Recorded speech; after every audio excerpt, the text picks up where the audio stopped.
Hi hello வணக்கம் and welcome to kitchen to cleaning. இன்றைக்கி நம்ம பார்க்க போகிறது ஒரு சூப்பரான மீன் குழம்பு ரெசிபி. சங்கரா மீனில் பண்ணியிருக்கேன். எப்படி பண்ணேன்னு ஷேர் பண்ணுறேன் வாங்க. முதல்ல கடாயை சூடு பண்ணிக்கலாம். பாத்திரம் நல்லா சூடானதும் நம்ம இதில் நல்லெண்ணெய் சேர்த்துக்கலாம். நான் இன்றைக்கி நல்லெண்ணெய் சேர்த்து தான் செய்ய போகிறேன். பொதுவாக அந்த மாதிரி மீன் குழம்பு, கருவாட்டு குழம்பு, காரக்குழம்பு, வத்த குழம்புக்கெலாம் நல்லெண்ணெய் சேர்த்து செஞ்சிங்கன்னா டேஸ்ட்டு சூப்பராக இருக்கும், ஹெல்த்தியும் கூட. அடிக்கடி நல்லெண்ணெய், கடலெண்ணெய் எல்லாம் மாற்றி மாற்றி நம்ம யூஸ் பண்ணிக்கணும் சமையலில். எப்பொழுதும் ஒரே எண்ணெய் யூஸ் பண்ணக்கூடாது.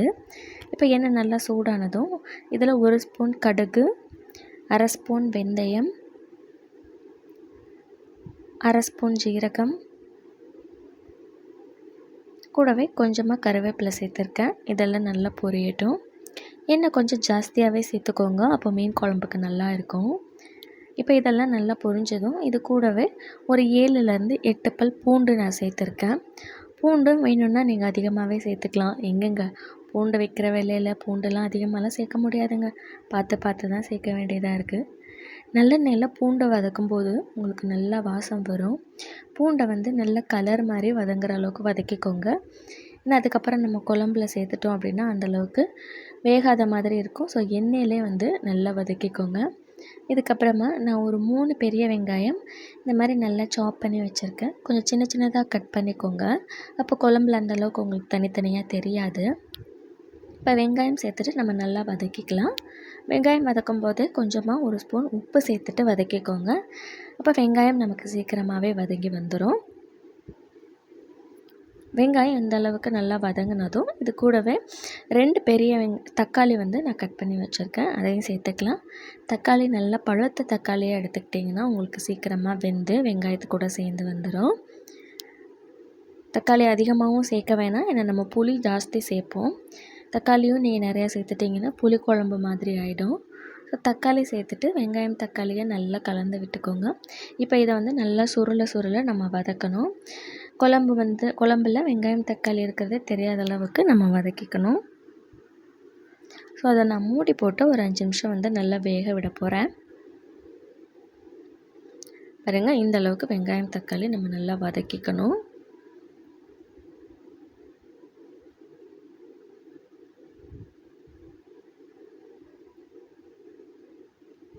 எப்போவுமே நீங்கள் எந்த குழம்பு செஞ்சாலுமே வெங்காயம் தக்காளி வதக்கிறதுல தாங்க குழம்போட டேஸ்ட்டும் டெக்ஸ்சருமே இருக்குது.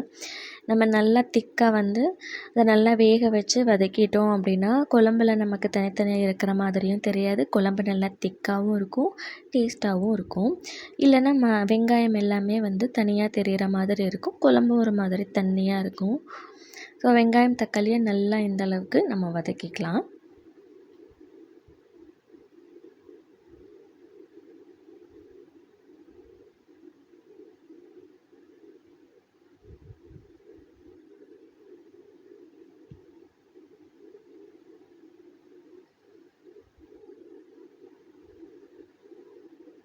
இதுக்கப்புறமா நான் குழம்பு மிளகாய்த்தூள் 3 ஸ்பூன் சேர்த்துருக்கேன். இது வீட்டில் அரைச்ச குழம்பு மிளகாய்த்தூள் தான், காரம் நல்லா இருக்கும். நீங்கள் உங்கள் வீட்டில் என்ன குழம்பு மிளகாய்த்தூள் யூஸ் பண்ணுறீங்களோ அதவே சேர்த்துக்கோங்க. உங்கள் காரத்துக்கு ஏற்ற மாதிரி பார்த்துட்டு சேர்த்துக்கோங்க.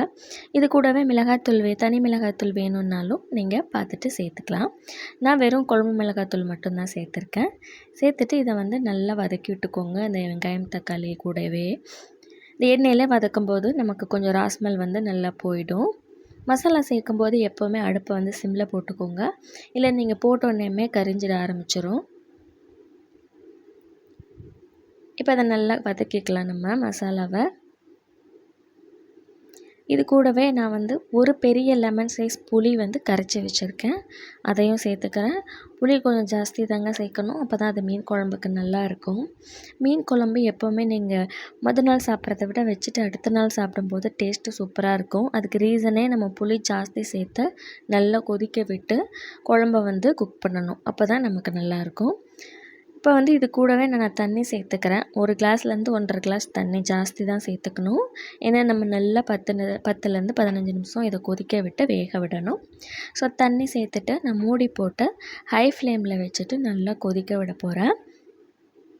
பாருங்கள், 10 நிமிஷமாக எனக்கு குழம்பு நல்லா கொதித்து வற்றி வந்துருச்சு. இந்த அளவுக்கு லைட்டாக நமக்கு சுண்டி வரும். இதுக்கப்புறமா நம்ம மீனை வந்து சேர்த்துக்கலாம். நான் எடுத்துருக்கிறது இன்றைக்கி சங்கரா மீன் தான் எடுத்திருக்கேன். ஒரு 6லேருந்து 7 பீஸ் இருக்கும். ஒரு மீடியம் சைஸ் சங்கரா மீன் தான். இது குழம்புல வந்து டேஸ்ட்டு சூப்பராக இருக்கும். இப்போ மீனை வந்து பொறுமையாக ஒன்று ஒன்றா சேர்த்துக்கலாம். மீன் சேர்க்கும்போது அடுப்பை வந்து சிம்மில் போட்டுருங்க. இதுக்கப்புறமா வந்து அடுப்பை நம்ம கூட்டி வைக்கக்கூடாது, ஹை ஃப்ளேமில் வைக்கக்கூடாது. மீன் சேர்த்துட்டு ஸ்டவ்வை மீடியமோ இல்லை ஸ்லோ ஃப்ளேம்லேயோ வச்சு தான் குக் பண்ணணும். நீங்கள் ஹை ஃப்ளேமில் வச்சு நல்லா கொதிக்க விட்டிங்கன்னா, ஏன்னா மீன் 2 நிமிஷத்துலேயே வெந்துடும். நல்லா கொதிச்சது அப்படின்னா உங்களுக்கு எல்லாமே உடஞ்சி போயிடும். அப்புறம் குழம்புல வந்து பீஸே இருக்காது. இந்த டைமில் உங்களுக்கு தேவையான உப்பை வந்து சேர்த்துக்கலாம்.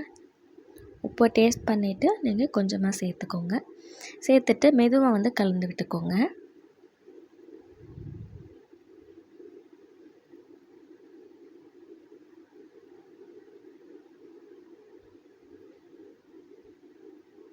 இதை மூடி போட்டு நம்ம சிம்லேயே வச்சு ஒரு 5லேருந்து 7 நிமிஷம் வந்து குக் பண்ணணும். போதும். அதுக்கப்புறம் அதுக்கு மேலே வைக்கக்கூடாது.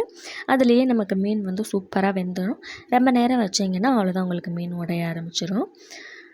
ஸோ அவ்வளோதான். இதோட நான் ஸ்டவ்வை ஆஃப் பண்ணிட்டேன். பாருங்கள், நமக்கு மீன் சூப்பராக வெந்து வந்திருக்கு. பார்த்தாலே தெரியும். குழம்புமே நல்லா திக்காயிடுச்சு. எண்ணெய் பிரிஞ்சு வந்துட்டாலே உங்களுக்கு குழம்பு ரெடி ஆயிடுச்சுன்னு தான் அர்த்தம். உங்களுக்கு புளிப்பு ஸ்மெல் எல்லாம் போயிட்டு நல்லா திக்காயிட்டு வரும். இந்த அளவுக்கு திக்காக இருந்தால் போதும். நம்ம சாதத்தை கூடயோ இல்லை இட்லி தோசை கூடயோ வச்சு சாப்பிட்றதுக்கு சூப்பராக இருக்கும். அவ்வளோதான், நமக்கு சூப்பரான மீன் குழம்பு ரெடி ஆகிடுச்சு. மீன் குழம்புனா யாருக்கு தாங்க பிடிக்காது? எல்லாருக்குமே தான் பிடிக்கும். உங்கள் வீட்டில் லஞ்சுக்கு என்ன செஞ்சீங்கன்னு எனக்கு கமெண்ட்டில் சொல்லுங்கள். மறக்காமல் சேனலை சப்ஸ்கிரைப் பண்ணிவிடுங்க. தேங்க்யூ.